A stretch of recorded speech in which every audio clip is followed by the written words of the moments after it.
ان کو sense of participation بھی مل سکے اور بیجا ان کو تکلیف بھی نہ ہو, پبلک انکنوینئنس بھی نہ ہو, لوگ تھکے بھی نہ, اور ہم اپنا مقصد بھی پورا کر سکیں. انشاءاللہ جب 4 نومبر کو انشاءاللہ اسلام آباد پہنچیں گے تو پھر اگلے روز عمران خان خطاب فرمائیں گے اور اس خطاب سے پھر بات آگے کی شروع ہوگی. ہم نے جو اجازت مانگی ہے, جو اجازت مانگی ہے وہ 4 تاریخ سے شروع کر کے اس H9 کے اندر جلسے اور دھرنا کرنے کی اجازت مانگی ہے. اس کی کوئی اختتامی تاریخ نہیں ہے, وہ وہاں پہنچنے کے بعد پھر خان صاحب فیصلہ کریں گے کہ کیا کرنا. شاہ صاحب یہ فرمائیے گا کہ آج جو پریس کانفرنس ہوئی اس میں یہ کہا گیا کہ ایک جو غیر آئینی خواہش تھی اس کو پورا نہ کرنے پر میر جعفر میر جیسے القابات سے نوازا گیا ہے. تو آپ خان صاحب تو کہتے ہیں کہ وقت آنے پہ بتاؤں گا کہ کون ہے, مگر وہ تو اشارہ بھوت کی قیادت کی جانب کر رہے ہیں. تحریک انصاف بھی انہیں سمجھتی ہے, یا اس پہ کیا موقف ہے تحریک انصاف؟ میں دیانتداری سے کہنا چاہوں گا ہماری کوئی خواہش غیر آئینی نہ تھی نہ ہے. ہم آئین کے اندر رہتے ہوئے اپنا کردار ادا کر رہے ہیں. ہم پولیٹیکل پارٹی ہیں, پولیٹیکل پارٹی کا ایک اپنا ایک حلف ہے, ہم اس کے پابند ہیں. ہم نے آئین سے ماورا کوئی مطالبہ نہ کیا نہ کرنا چاہتے ہیں. اچھا شاہ صاحب یہ فرمائیے گا کہ یہ مذاکرات سے بیک ڈور مذاکرات سے معاملہ شروع ہوا تھا, اس کے بعد فیصل باوٹا صاحب کی پریس کانفرنس آ گئی اور آج دھواں دار پریس کانفرنس ہوئی. اصل معاملہ کیا ہے, انکار کہاں پہ ہوا, بیک ڈور رابطوں کے اندر کہاں پہ خلیج پیدا ہوئی کہ معاملات جو ہے اس طرف چل پڑے؟ مجھے آپ کا سوال جو ہے اس میں ابہام دکھائی دے رہا ہے, ذرا اور اس کو ذرا پریسائز کیجئے. بیک ڈور رابطوں سے معاملات شروع ہوئے اور دونوں پارٹیز کے درمیان, چونکہ اسلامیہ اور پولیٹیکل پارٹی کے درمیان معاملات جو بیک ڈور رابطے تھے, کیا اس کی آپ تصدیق کرتے ہیں کہ رابطے تھے؟ اور دوسرا یہ بتائیے گا وہاں پہ ختم کیسے ہوئے اور فیصل باوٹا کہاں سے آ گیا درمیان میں, اور آج پریس کانفرنس کا اتنا شدید رد عمل کیوں آیا؟ میں اپنی بے گناہی کی قسم اٹھاتا ہوں, کسی رابطے میں نہیں تھا اور کسی مذاکرات میں نہیں تھا. شاہ صاحب ذرا شاہ صاحب کلیئر کیجیے گا, شاہ صاحب کلیئر کیجیے گا کہ آپ ایک لمبے عرصے سے پولیٹیکل دیکھتے ہیں سارے معاملات. اس وقت ایکسٹریم ڈیڈ لاک آ گیا. آج صبح جو پریس کانفرنس ہوئی وہ بڑا کلیئرٹی تھی کہ ایکسٹریم ڈیڈ لاک ہے, بلکہ آپ کو گناہ گاری ڈکلیئر کر دیا گیا ہے. اب اس ڈیڈ لاک جو اب آئس میلٹنگ ہے, کیونکہ آئس میلٹ نہ ہوئی تو آپ اپنی پوزیشن ہے کھڑے ہو گئے ہیں, حکومت کی اپنی پوزیشن ہے, پاکستان کے اداروں نے اپنی پوزیشن لے لی ہے جو بھی ہے. اب اس میں آئس میلٹنگ کے لیے کوئی راستہ آپ دیکھتے ہیں کہ نکلے گا, کہ وہی آپ کی ایک ہی سنگل پوائنٹ ایجنڈا کے الیکشن پر آؤ, وہیں سے راستہ نکلے گا, اس کے علاوہ کوئی راستہ ہے کہ نہیں ہے؟ دیکھیے سوال یہ ہے ملک کی ضرورت کیا ہے. ٹھیک ہے, ہم کسی ڈیڈ لاک نہیں چاہتے, اور سیاست دان ہمیشہ راستہ نکالتا ہے, راستہ تلاش کرتا ہے, ڈیڈ لاک اور جمود کو توڑتا ہے. ٹھیک ہے, ہم بالکل چاہیں گے راستہ نکلے. ہم نے تو حکومت سے بھی کہا تھا کہ اگر ہماری نظر میں ایک معقول راستہ شفاف انتخابات ہیں, اس پر آپ تیار ہوں, ہم آپ کے ساتھ بیٹھ کے گفتگو کرنے کے لیے تیار ہیں. شفافیت کے لیے اگر کوئی قانون سازی درکار ہے, الیکشن کمیشن کو زیادہ فعال بنوانے کے لیے, زیادہ شفاف بنانے کے لیے اگر سمجھتے ہیں کہ کوئی نوک پلک درست کرنے کی ضرورت ہے, ہم اس کے لیے بھی تیار ہیں. الیکٹورل ریفارمز درکار ہیں, ہم اس کے لیے بھی تیار ہیں. ٹھیک, لیکن راستہ ہم سمجھتے ہیں یہی واحد راستہ ہے ڈیڈ لاک توڑنے کا. اگر حکومت سمجھتی ہے ان کے پاس کوئی اور راستہ ہے تو وہ بتائیں, ہمیں تو دکھائی نہیں دے رہا. ہم تو سمجھتے ہیں کہ وہ ملک کو مزید دلدل کے اندر دھکیلتے چلے جا رہے ہیں. آج آپ دیکھیں کہ کہا گیا تھا ڈار صاحب آ گئے تو روپیہ جو ہے اس کی قدر جو ہے مستحکم ہو گئی. آج پھر سنا ہے کہ روپیہ پھر گر گیا ہے, ڈالر پھر چڑھ گیا ہے. ٹھیک ہے, ملک میں سرمایہ کاری نہیں ہو رہی, انسرٹنٹی ہے. ملک کا کاروباری طبقہ, تاجر طبقہ, آپ کا کارپوریٹ سیکٹر, سب تنخواہ دار طبقہ جو مہنگائی میں پسے ہوئے ہیں. ہر طبقہ, مجھے کوئی تو بتائیے نا, ایک طبقہ بتائیے جو آج اس حکومت کی کارکردگی سے مطمئن دکھائی دے رہا ہو. اچھا صاحب یہ بتائیے گا, آپ کی اس سیاست کے دشت میں عمر گزری ہے, ہم تو نوجوان ہیں ابھی.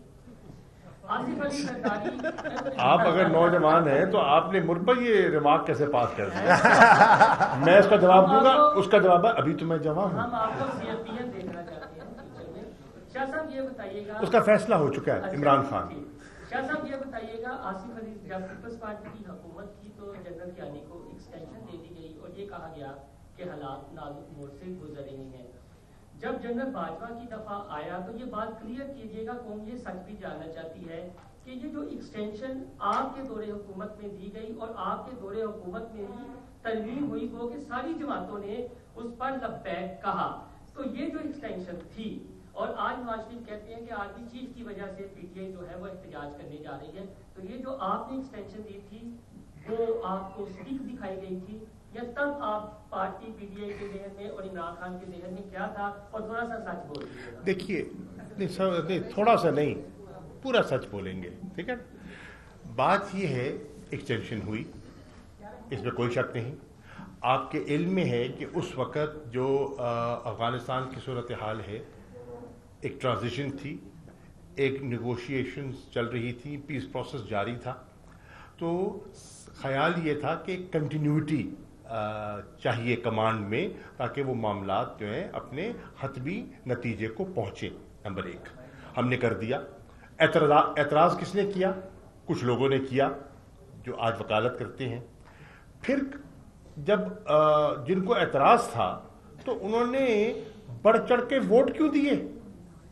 پھر اسمبلی میں گیا نا معاملہ, تو اسمبلی میں میں کہتا ہوں یہ ایکسٹینشن جو ہوئی یہ تمام پاکستان کی پارلیمانی جماعتوں نے مل کے دی. ہمارے بھی کیا کہہ رہے ہیں, اگر ان کو اعتراض تھا تو اس وقت اعتراض کر سکتے تھے.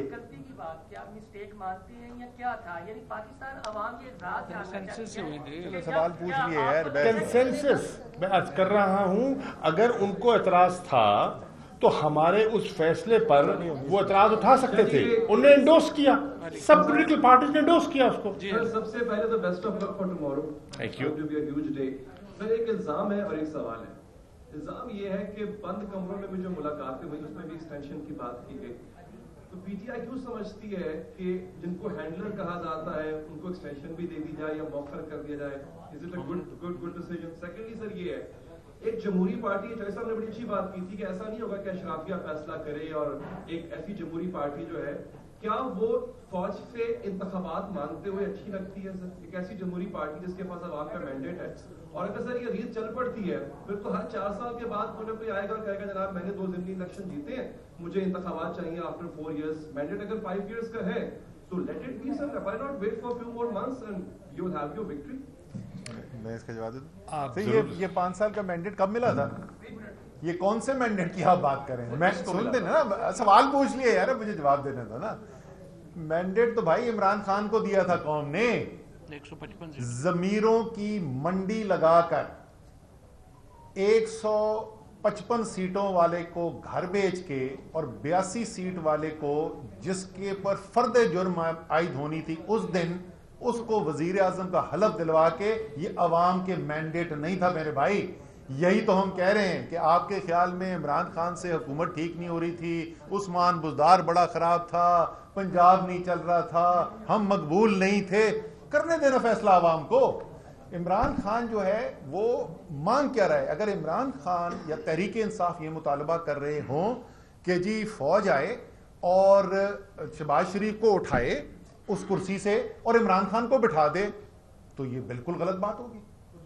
عمران خان کہہ رہے ہیں کہ فیصلہ نہ عمران خان کریں, نہ شہباز شریف کریں, نہ پاکستان فوج کرے, فیصلہ کرے عوام, اور جو عوام کا فیصلہ ہو پھر قبول کیا جائے.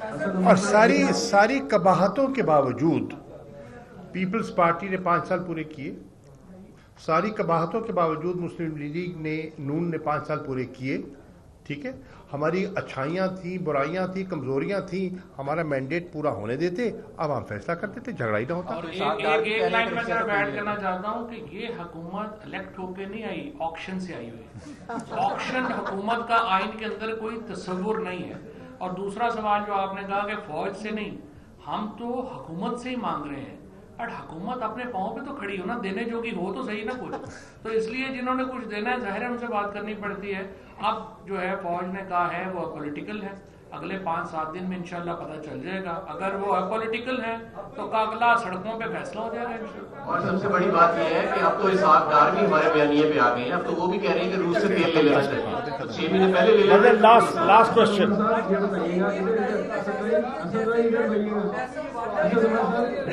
لاسٹ بتائیے گا کہ سابق ایک وزیر اعظم لندن میں بیٹھ کے ہمارے ادارے کے سربراہ کو جو ہے نام لے کر جو ہے وہ کہتے رہے کہ ان کا یہ قصور ہے، یہ قصور ہے. اور یہاں پر خواجہ آصف صاحب ہیں، وہ ایوان میں بیٹھ کر جو ہے وہ اداروں کو تنقید کرتے رہے.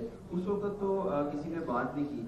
اب اسپیشلی ٹی وی پر آ کر بات کرنا یہ، اور ٹائمنگ اس وقت جب کہ آپ لانگ مارچ شروع کرنے جا رہے ہیں، یہ میسج کیا ہے اور کیا جو ہے وہ اس کا یہ جو ٹائمنگ کیا ہے اور کیا بتانا آپ کے سوال میں بہت وزن ہے. اس وقت صورتحال پتہ ہے کیا ہے؟ اس وقت صورتحال یہ ہے کہ جب میں ٹیلی ویژن کے اوپر بیٹھ کے یہ دہراتا ہوں کہ نواز شریف نے کیا الفاظ استعمال کیے تھے فوج کے بارے میں تو ان کو حذف کر دیا جاتا ہے. جب میں خواجہ آصف کی تقریر جو قومی اسمبلی کے ریکارڈ کا حصہ ہے، جب میں ان الفاظ کو دہراتا ہوں وہ بلیپ کر دی آواز بند کر دی جاتی ہے. سو اگر ہم ایاز صادق ہے، رانا ثناء اللہ کے سٹیٹمنٹس ہیں، پرویز رشید کے سٹیٹمنٹ ہیں، آصف زرداری کے سٹیٹمنٹ ہیں، وہ تو فہرست ختم ہی نہیں ہوتی نا. تو اصول جو ہے وہ اصول سب کے اوپر برابری سے ہونا چاہیے، ورنہ فیصلہ عوام ہی کرے.